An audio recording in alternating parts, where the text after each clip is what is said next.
बाळूमामा देवस्थान येथून देवदर्शन आटपून परतताना चालकाचा ताबा सुटून मोटार झाडावर आदळून 4 भाविक जखमी झालेत. त्यांना जखमी अवस्थेत CPRमध्ये आणण्यात आलं. सुलोचना दगडू कलगुटकी वय वर्ष 75 राहणार माऊली चौक राजारामपुरी यांचा उपचारादरम्यान मृत्यू झाला.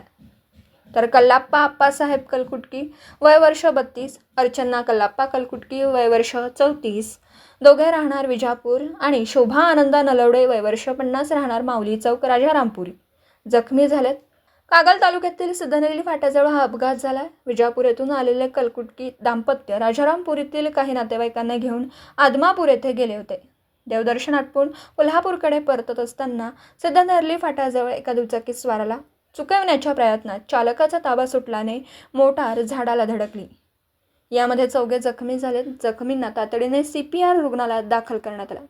मात्र उपचारादरम्यान सुलोचना कलकुटकी यांचा मृत्यू झाला.